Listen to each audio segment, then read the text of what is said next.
Paper was like gold in medieval times.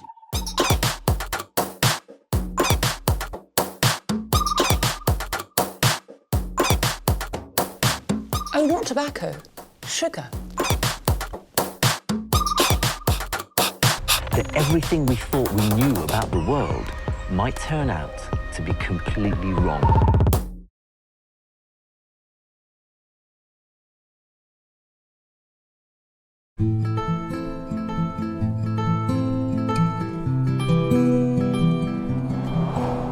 This is the story of a river which has formed a nation, but also one which brought it to the brink of disaster.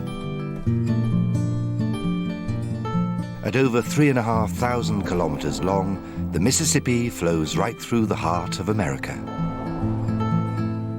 It has brought great wealth to the country, making it the richest nation on earth, but great suffering and hardship too, making it in many ways the most impoverished.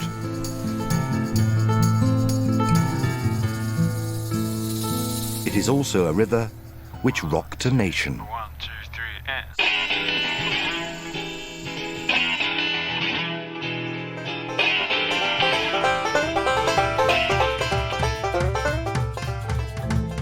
The blues, rock and roll, gospel and jazz, they all flowed into America on the muddy waters of the Mississippi and out again to the rest of the world as a revolution of song.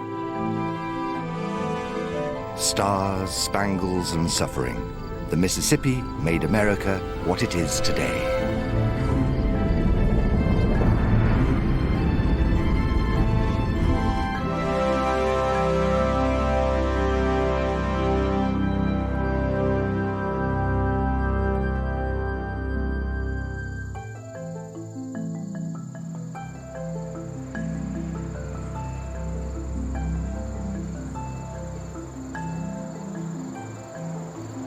There's no place in the world like the Mississippi. It's a mysterious place, full of contrasts and paradox. North, south, black, white, poor and rich. And where music has always been played, even when there was very little to sing about.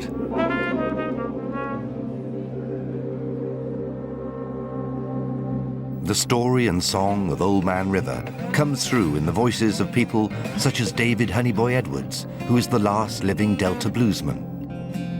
Early in the morning, early in the morning, early in the morning. Reverend Noah Smith, who works all the hours God sends to find some hope for his dirt-poor congregation. And Ellis Smith, the oldest survivor of the worst flood in American history. But Old Man River, he just keeps rolling along.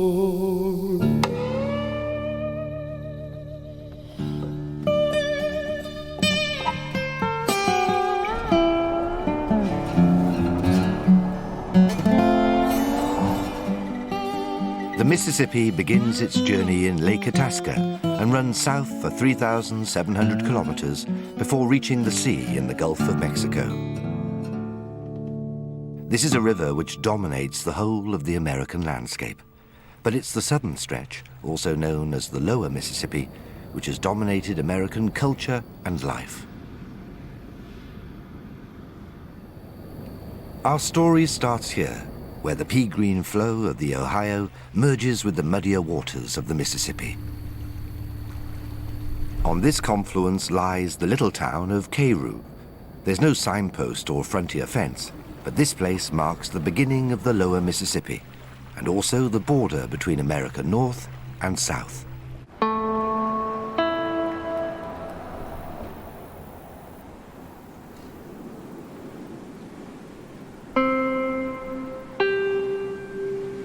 Today, Carew looks more like a film set from an old western than a place where people live and work. A modern-day ghost town.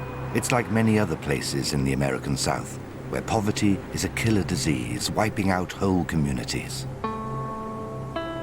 In recent years, Carew's mainly black population has shrunk from 15,000 to less than 3,000, leaving it a city of abandoned buildings and dead hopes.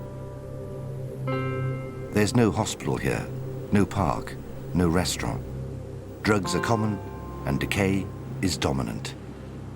This is Commercial Avenue, which would have been the major commerce center throughout Cairo's history. If I could travel back in time, I'd love to see it in different decades, like the 1880s and 90s when the riverboats were plying this area. Into the 30s, when the blues first started migrating northward, it had to be just a magnificent, multicultural, fun, exciting place. Stace England is a local musician who grew up not far from Cairo. He's always been fascinated with this place and has spent many years here researching and writing songs about its rich past. It's hard to believe that this place used to be one of the busiest and richest ports in the country. But something happened here to make Cairo's wealth disappear in recent years. This building was a bar, Duke's Bar, which opened in 1933 and just closed a couple of years ago, which broke my heart. I loved that place. That was my office in Cairo during my research. A bar here, the Fat Boys, has always been a bar for many, many, many years and changed hands and names. There was a very famous neon maker here in Cairo, and most of the signs were in neon, so in the 40s you would have seen this place blinking and lighting up like Las Vegas, basically, as you walked around. So it's very emotional for me to be in a spot like this and have a sense of that history.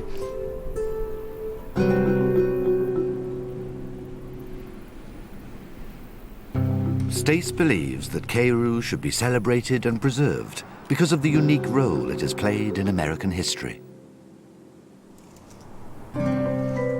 It was here in this town, which marked the start of the American North, that black African American slaves could claim their liberty. For over 300 years, slaves were sold to white masters all along the Mississippi. But the harshest conditions were always found in the southern states, and so many tried to escape to Cairo, their gateway to a better life in the north. Imagine if you're a slave in the South, or right after the Civil War, you're a freed slave or son of slaves, you're coming up. Crossing into the North would have been a dramatic ever-changing life event to finally find yourself on free soil and say, I'm a man now, nobody can tell me what to do. So this was a dramatic point for that activity. In fact, even into the 40s in Cairo, this was a demarcation point. If you were coming from the South on a train car, you had to ride in the black car. But in Cairo, you could switch and ride in the mixed race car. Before the days of modern transport, fleeing slaves traveled to Cairo via a network of secret river routes and safe houses nicknamed the Underground Railroad. Their journey was fraught with danger, and if they were caught, they'd be sold downriver, a notion which became synonymous with receiving a death sentence. The lucky ones reached Cairo, where they were greeted by people who gave them help and refuge. And it is said that once the slaves arrived here, they fell to their knees and kissed the free ground.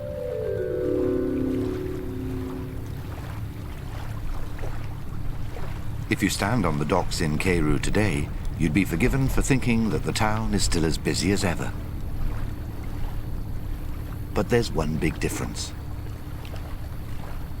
These days, bigger ships mean bigger fuel tanks and fewer pit stops. The result for Cairo has been devastating. Nothing stops here anymore.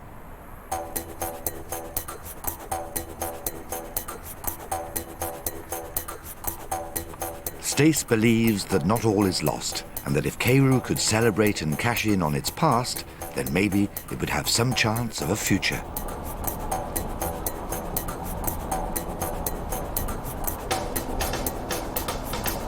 "220 kilometers downstream, there's a place that's doing just that."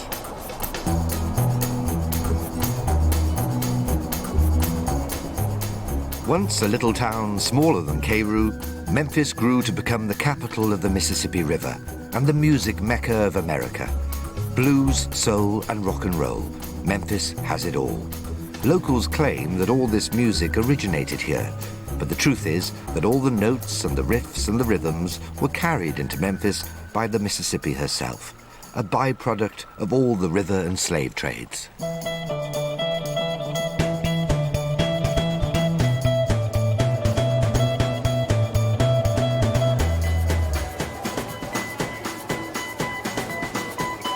Memphis's golden age of music goes back to the 1940s, 50s, and 60s, when musicians like Elvis Presley, B.B. King and Otis Redding made Memphis their home.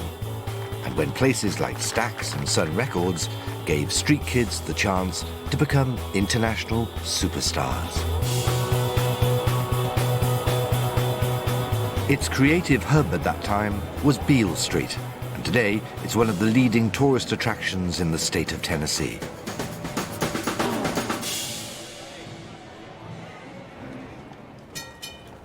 But long before it opened its doors to visitors, Memphis was the original Wall Street of America.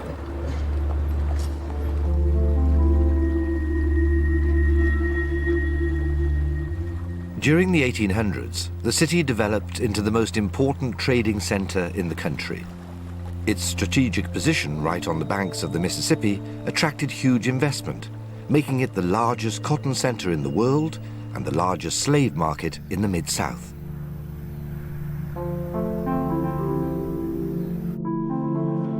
King cotton, as it was known then, was a hugely profitable cash crop, grown on the southern plantation farms and traded here.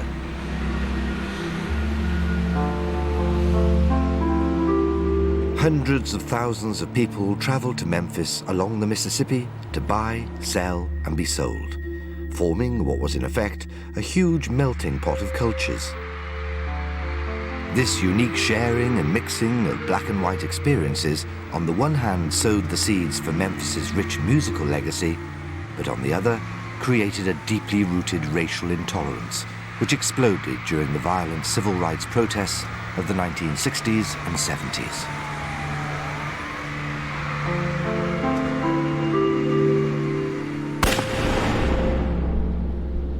The assassination of Martin Luther King at the Lorraine Motel in Memphis during the spring of '68 is seen by many as the beginning of the end of Memphis's golden era.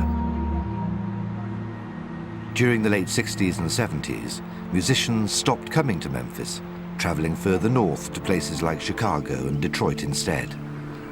All the bars and juke joints on Beale Street had to close down. The recording studios stopped recording, and the city seemed to lose its heart.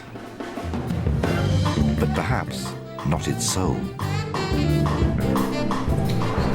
Just a stone's throw from the Mississippi is Stax Records. This place used to be one of the largest African-American businesses in the United States, and an oasis of black and white integration. Stax was always a place where the color of your music was far more important than the color of your skin. For those of you that don't know this lady, she is, I consider, the mother of Stax. Let's give a big hand to Miss Deanie Parker. I was with Stax Records, in fact, from about 1961, when I came in to be a superstar. And I realized that I didn't have the soulful delivery of Aretha Franklin, and I wasn't nearly as talented as Gladys Knight, and my legs were never going to be as long and as gorgeous as Tina Turner's. And so I decided that I had to do something that would put me behind the desk where it really didn't matter. When Stax was forced into liquidation in 1976, former Stax secretary Deanie Parker refused to give up hope. She grew up on the tough streets of Memphis and so knows better than most how important it is to hold on to the dream. Over the past few years, she has been instrumental in rebuilding Stax, not as a recording studio, but as a music academy, which once again gives street kids the chance to shine.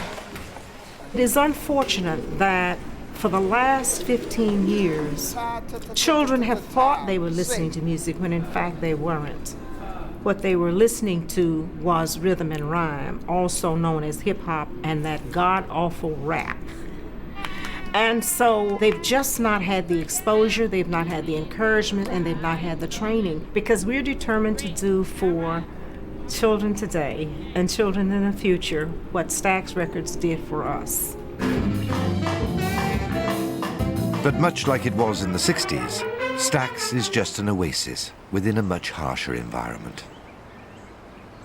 On the streets outside Stax, the African-American community is still struggling with endemic racism in a city which is considered the most violent in America. Apart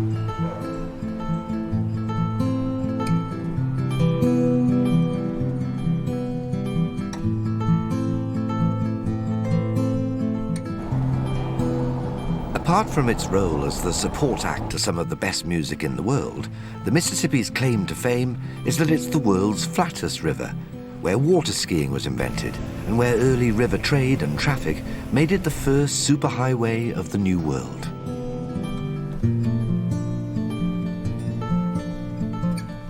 Because it's so wide open and even, traveling up and down the Mississippi is plain sailing for these tugboats, which can stretch up to a mile long and carry the same amount of freight as 1,000 railroad cars.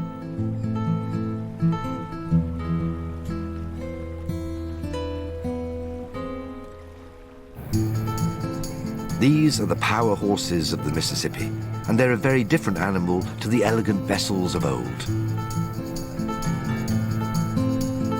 The Mississippi paddle steamers are as famous as the river itself, evoking a nostalgic sense of romance and carefree adventure. On these decks 200 years ago, there'd be a very different crowd. There'd be sassy women rubbing skirts, with cigar-smoking men and rugged riverboat captains keeping a lookout for any Mississippi rogues or pirates. All right, see that big sandbar there? That's one. Well, quit looking that way. This lady keeps looking that way. Quit. Don Lancaster has been a riverboat pilot for over 30 years. As a young man, he worked as a police officer patrolling the mean streets of Memphis, but always fancied himself as the romantic lead in an epic riverboat adventure. I think I've lived most of my life on the river. I thoroughly enjoy it. I do it 6 days a week, sometimes as many as 5 trips a day. Some people like racing, some people like flying. I love the river, and that's where I spend most of my time. Don began his training in the parlor houses of the great steamers and worked his way up to captain. He now runs day trips for Sunday sailors who seem more interested in taking it easy than in tearing up the Mississippi. At one time, my youngest son was the youngest pilot on the Mississippi River. We used to have a lot of fun. We worked for a company that had 2 paddle wheelers, and we'd get out there and would load it to passengers, and then we would challenge each other to a race. And everybody just had a fit, you know, oh, we're racing, and sure enough, we'd go by downtown Memphis wide open with the paddle wheels flying. And I always won, though. You see, I taught him everything he knew, but I didn't teach him everything I knew. And we used to have a lot of fun.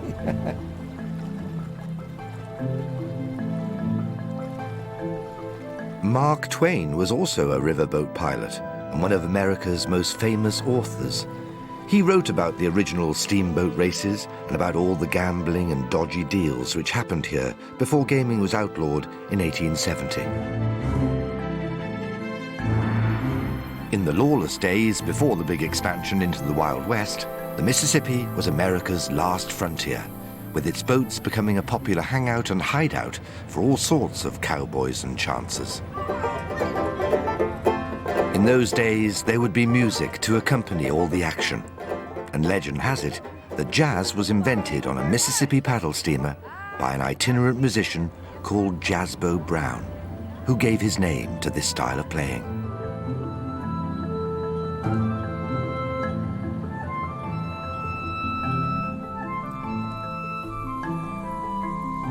They say that some parts of the river have not changed much since Twain and Jasbo's time, but life on the river has certainly begun to alter its course.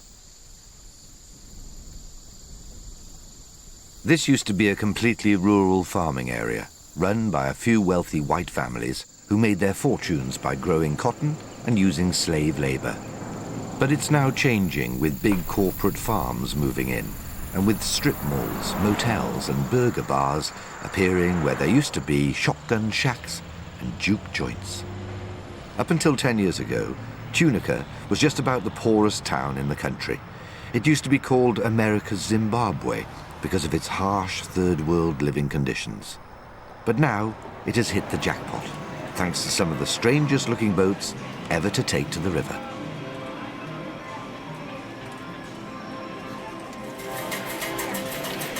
When Tennessee legalized gambling in the 1990s, it stated that all activity must take place on the Mississippi. And so Tunica, lying a few miles away from the river, diverted some of the Mississippi's flow to create small pools on which they could float their modern-day pleasure palaces.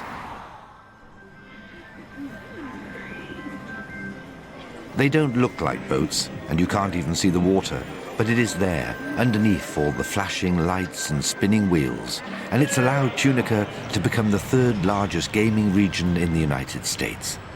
The World Poker Championship has been held here, with $10,000 set as the minimum buy-in. Fortunes have been made and lost, but the biggest winner is Tunica itself, with the casinos now providing work for 10,000 people and generating enough tax revenue to provide better schools, better roads, and a better quality of life.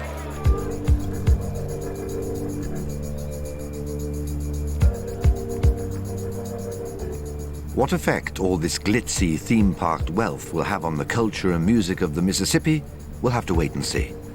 One thing is certain, Tunica's overnight success story seems to be the exception, not the rule.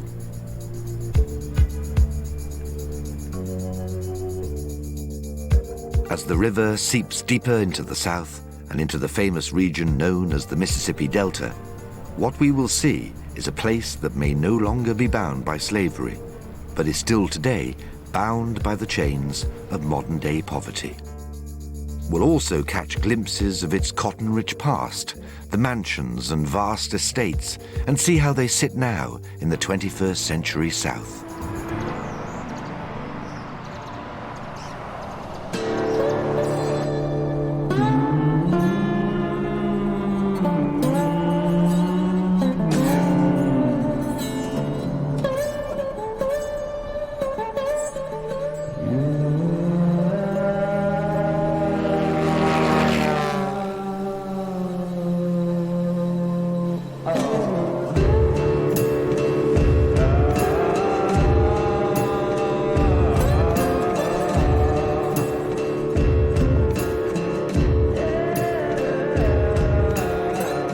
The Delta was formed over thousands of years as the Mississippi flooded and receded, leaving behind it a rich silty deposit which forms some of the best soil in the world.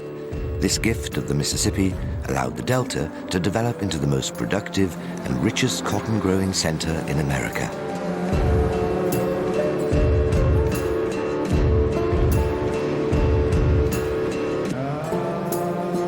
The dollar wealth from this land and its cotton plantations was always enjoyed by a minority of local white masters, but its rich cultural heritage found its way to the rest of the world.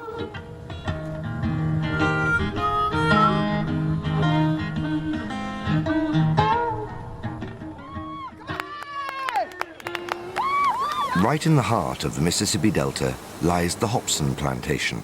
It's still a working farm which has been owned by the same family for nearly 150 years. But life isn't easy here, even for the once wealthy white population. Ever since the demand for cotton decreased with cheaper crops being produced elsewhere in the world, Hopson's has had to diversify and is now a struggling tourist attraction as well as a struggling farm. What gonna do, baby? You know? David Honeyboy Edwards remembers this place when it was a busy plantation, with his family, along with many others, doing all the cotton-picking work. I know you love me, little girl, that's all right. At 92, Honeyboy is the last living Delta bluesman and the true embodiment of the Mississippi River and its culture. I learned how to gamble, learned how to play music, and I learned how to get around it. I never worked, after I grown, I never worked on a farm that much. I always hustled for myself, never worked nothing. When I got big enough, I started recording, mess around, make my money, and I learned how to gamble good, and I had women to help me out too. You know, I didn't have to do nothing, I had women to help me out too. I had good women. Honeyboy was part of a subculture of blues artists who were refugees from the plantation system. These men lived on the wild side, but their songs came out of pain and suffering. In the back-breaking, hot, sweltering days, they would communicate with each other by calling and answering in rhyme and song.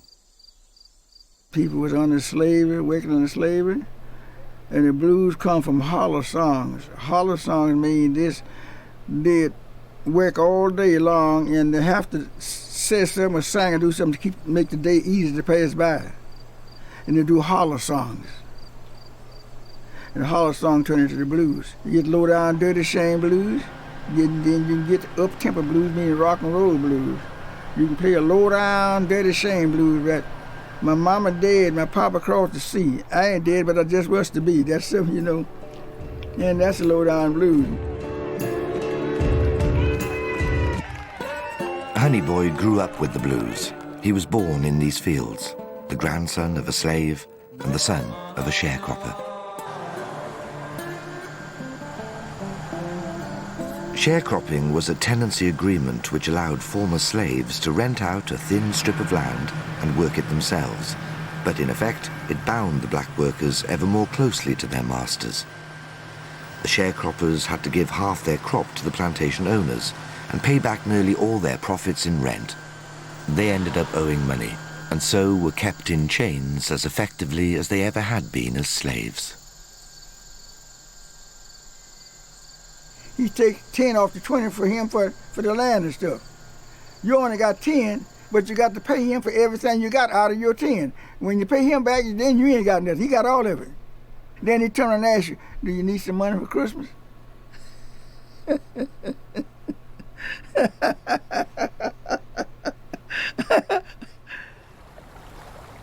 Honey Boy knew he had to get out somehow, and so, on his 17th birthday, he picked up his guitar, kissed his mama on the cheek, and went out to follow his dream of becoming a bluesman.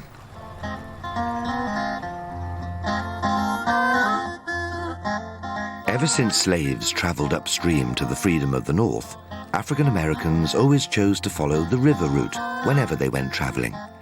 Honey Boy did the same, knowing that the black communities which had settled along the banks of the Mississippi would provide him with a safe haven after dark. If I was a catfish baby, swimming along the blue sea, all these women.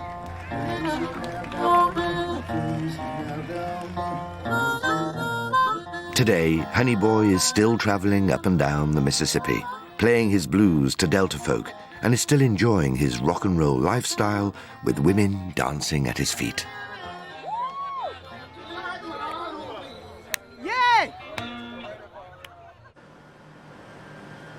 Cotton is still grown in these fields, but most of the farms are now run by big corporate organizations, and the mansions have been bought up by rich businessmen who fancied a holiday home in the South. Machines do most of the harvesting work, with many Delta dwellers having to move out to find jobs elsewhere. For those that remain, it still seems that it's the African Americans who do the hard work, while white managers look on.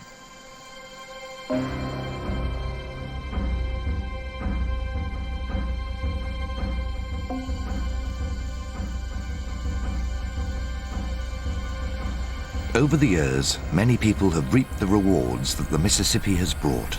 The rich soil, the trade, the diverse culture. But all this is just part of the story. There's also a very dark undercurrent that flows through these waters.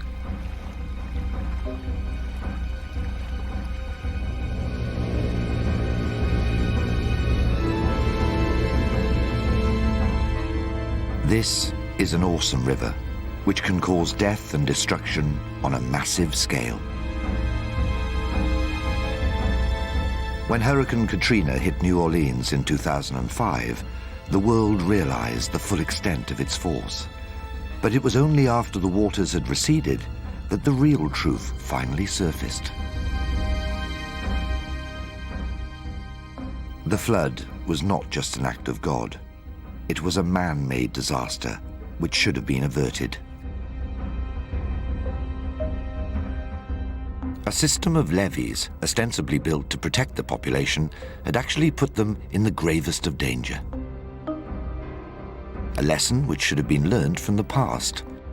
because all this, and worse, had happened before.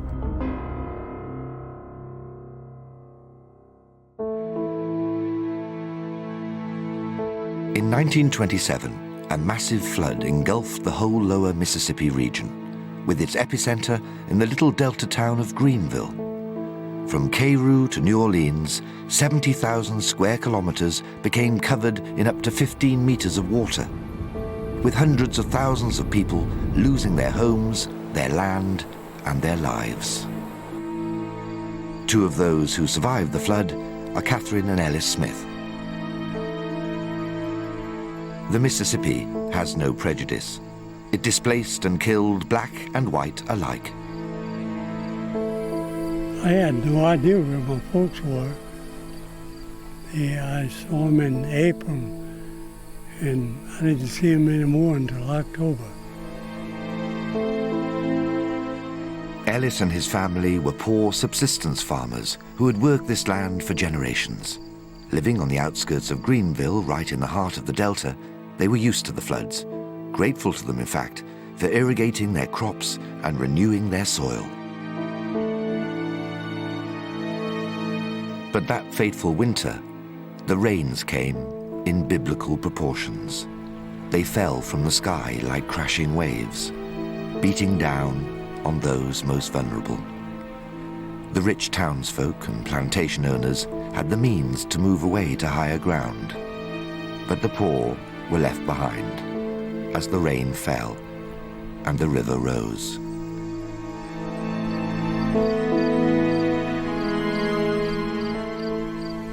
I was 17, and I had to learn a lot. Picking up dead people and all like that, it wouldn't do good, but I got used to it. Nothing I could do about it but pick them up and take them somewhere. I brought a lot of them to the levee. It was two of us, a friend of mine. He went south and I went north. Every day we'd bring somebody back in. And we kind of got used to it. Some of them were in terrible shape and been in that water just, they were just floating. And mules, horses, and pigs and all that stuff going down the river. Catherine Smith lived on higher ground, away from the levees. As a young girl of 6, she watched in horror as whole families scrambled to find anything that would float. My mother had a friend close to Scott who had 3 or 4 children, and they were trying to move to another place that was higher. And in the move, one of her children fell over in the river and drowned. They couldn't get her. It was just terrible. I remember how awful I felt about that. It's just, I couldn't understand it.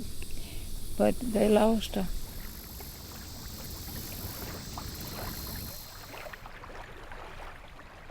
The Mississippi has flooded these lands for thousands of years, but in the past, excess water simply got soaked up by the river's natural floodplain. From the 1800s, however, man decided that he wanted to control the river, and so flood defenses, or levees, were built by the Army Corps of Engineers to confine the Mississippi in a narrow channel. These solid banks of earth were designed to prevent future flooding. But just 2 months after the flood system was completed, the rising waters forced into a narrow channel by the levees turned the Mississippi into a volcano of a river, which erupted onto the land like an angry sea.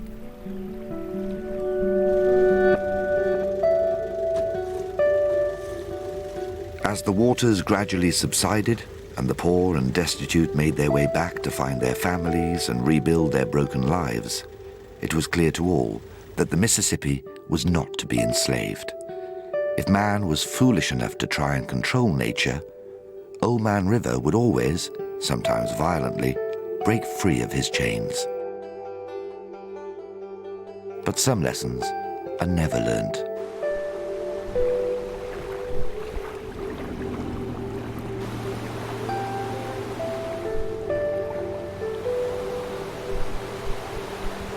One of the major structures along the lower Mississippi is the old river control, which was completed in 1963. To its east is the state of Mississippi, and to the west, Louisiana.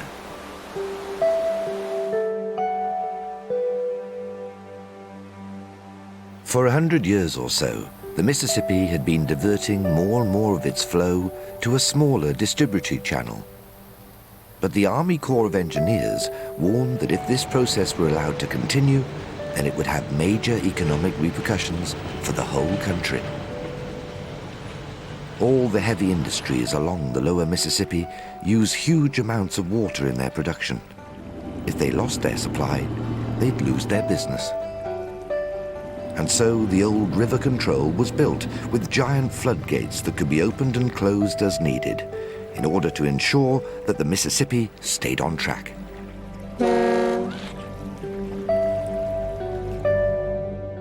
The Atchafalaya River is the course it would have taken today if man had not interfered. This small distributary channel of the Mississippi flows out of the delta and into the state of Louisiana, one of the most culturally diverse regions in America, but like the delta, also one of its poorest. There are 37 million poor hidden in the land of plenty, and most of them live in the south. Many families here survive on extremely low wages, with a quarter of all Louisiana's children living in abject poverty. In a place like this, where salvation is in short supply, hope has to come from somewhere on high. Take me to the waters. Take me to the waters to be baptized. No, I got relief. Gospel has always been the sister music to Delta blues. Some say the blues is just gospel without the God factor.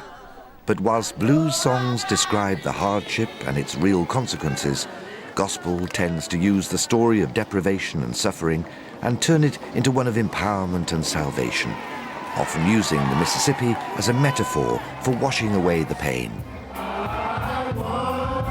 What's wrong?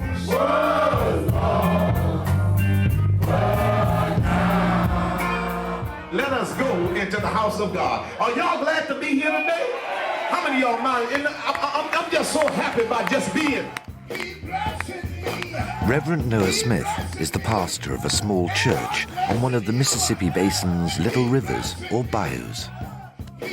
Gospel music was born out of a condition because the people, especially I can speak from a black perspective, they went through so much and they had to get something to try to comfort them at that particular time. So they would sing songs based upon what the situation was in their need, and they would find hope, they would find peace, they would find strength, they would find power, they would find joy, and they would get songs to deal with that situation to rise them above it so they can be able to still praise God. During slavery, African Americans were forced to abandon their own faiths and ordered to adopt their white master's religion. Initially a tool of oppression, Christianity eventually came to be embraced by the African American community, with the Baptist faith growing to become particularly prevalent in the Deep South today. Down by the riverside, down by the riverside, down by the riverside, down by the riverside, won't study war no more.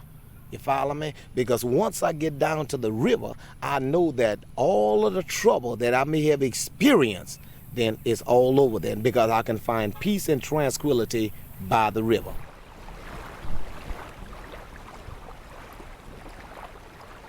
As late as the 1960s, river baptisms were quite common in the Delta, with gospel quite literally being sung down by the riverside, and the faithful being cleansed by the Mississippi waters. I was 12 years old when I got baptized.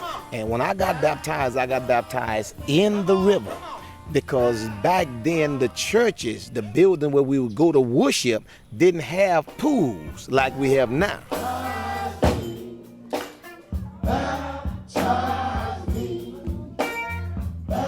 But these days, the Mississippi and its smaller channels are too polluted to wash away anybody's sins. And so Reverend Smith's congregation, along with most of the others in the area, have had to install a private pool to do the job. Jesus was baptized in the Jordan River. You follow me? In the Jordan River. It wasn't on a pool. But through the years, bacteria and contamination, oil leaks and everything start to flow in the bayou, and it become unsafe for people to get baptized in the bayou now.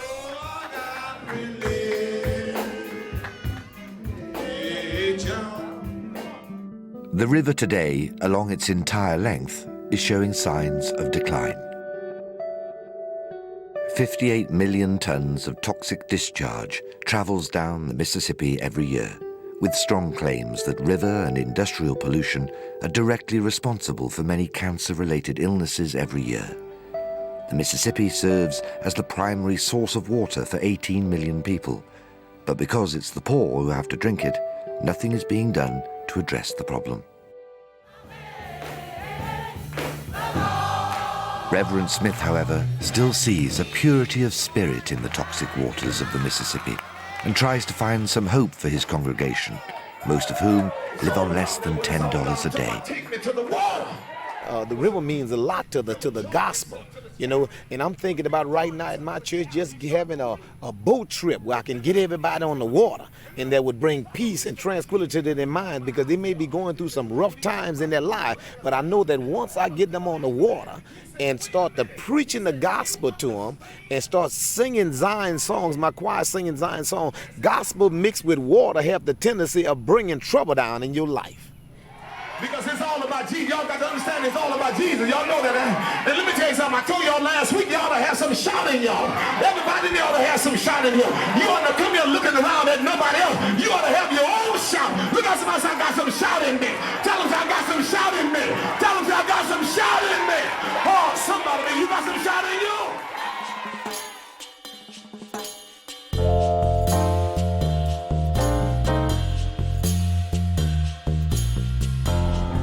The Mississippi River flows through 10 states, with its basin stretching out into 31 American provinces. Louisiana is the last state it reaches on its way to the sea of the Gulf of Mexico, and much of this region remains unpopulated, with the exception of wildlife. Snakes, alligators, and black bears share this space with another endangered species. Come here, Bernie. What you doing, buddy, huh? The Arcadians were a group of French settlers who were expelled from Nova Scotia by the British in 1755 and began arriving in Louisiana 10 years later. 250 years on, and they're still here, better known these days as Cajuns. Butch Herbert is quintessentially Cajun. He still tries to keep the old traditions alive, but he is one of a dying breed. I'm proud to be a Cajun. I imagine I'm proud to be a Louisianan. I'm proud to be from South Louisiana. Further south you go, the prouder I am. And that's my heritage. I feel that way. My mother couldn't speak French, and my father could, and he couldn't teach her, so we never could speak French. And when I started school, I was forbidden to speak French. Yes, you couldn't speak French in school. No, couldn't. That's how they were. Like right now, they're trying to ban Spanish. And I think really and truly that if a person is bilingual, he's better off.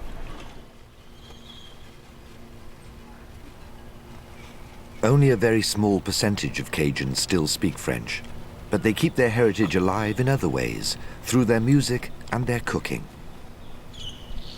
Whether you're making gumbo or jambalaya, shrimp seems to be the main ingredient in most of the dishes.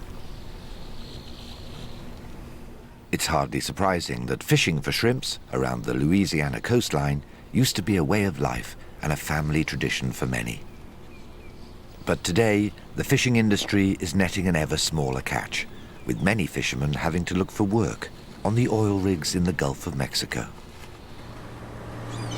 For the diehards like Butch and his 18-year-old nephew, it's becoming increasingly difficult to make a living from shrimping. Cheaper imported shrimp from South America and Southeast Asia have greatly cut into the local fishermen's market. Fuel is also becoming more expensive, and pollution in the waterways is taking its toll. All this has caused great resentment amongst the Cajuns, who feel even more bitter now that a new wave of immigration is adding to their problems. They come from Vietnam, they're refugees, and the United States subsidizes them. The Catholic religion subsidizes them. Give them money, give them places to stay, give them housing, food, and they have a discount on all their equipment. So I can't compete with the Vietnamese. I can't. But I don't hold that against him. I hold that against our country.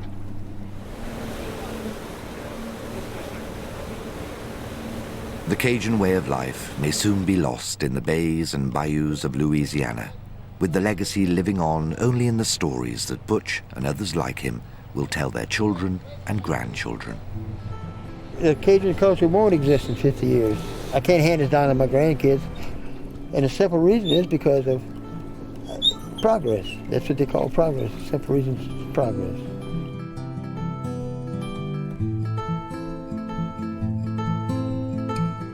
"50 miles east of Butch's home, through the swampy wilderness of its basin, the mighty Mississippi again becomes an urban river, flowing thick and fast into its last port of call.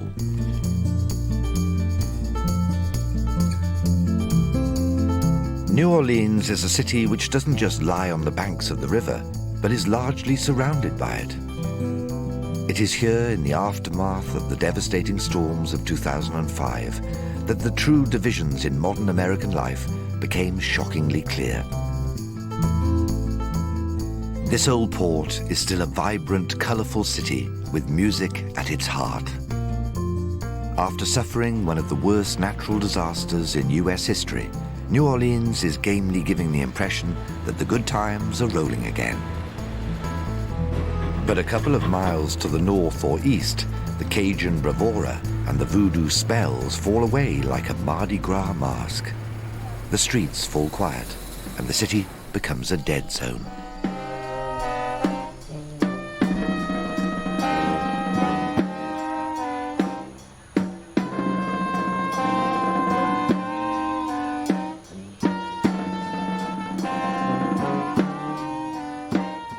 This is the 9th Ward, one of the lower-lying and consequently poorer parts of town.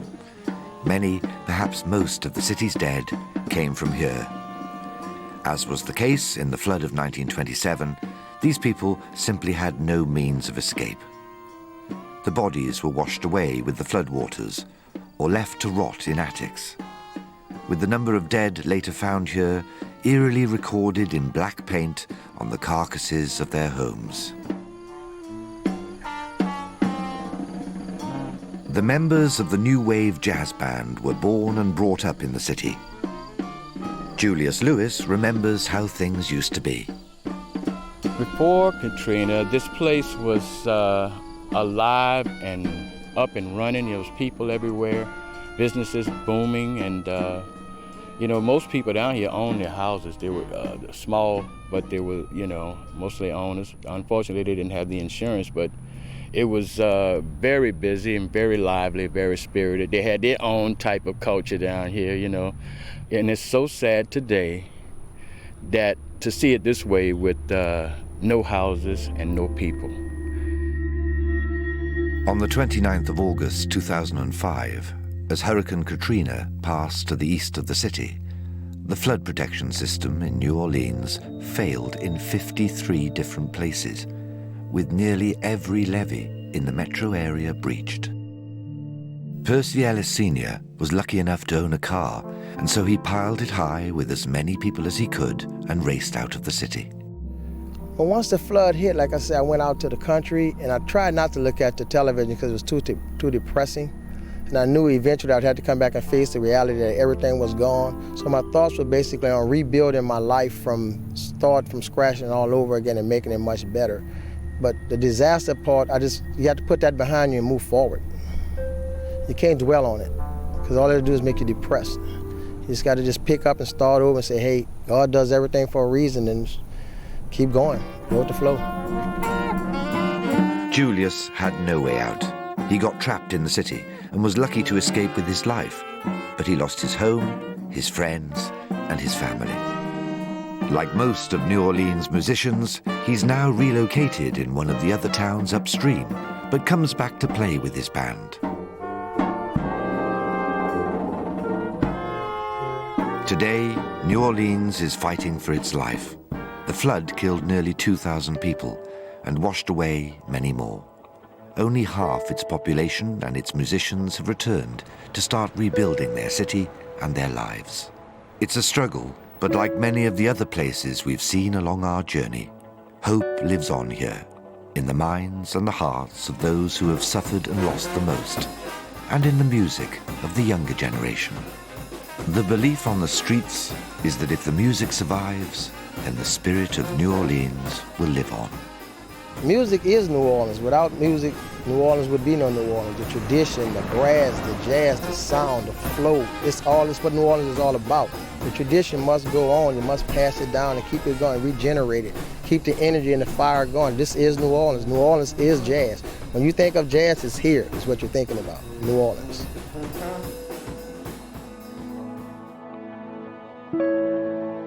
And so, as we come to the end of our journey along the Mississippi, and as Old Man River quietly retires to the sea, weary from the centuries of trade, travel, and injustice that he has seen along the way, it is the music and the spirit of the place that we take with us. A reminder that no matter how hard the struggle or how harsh the conditions, the true spirit of both man and the river just keeps rolling along.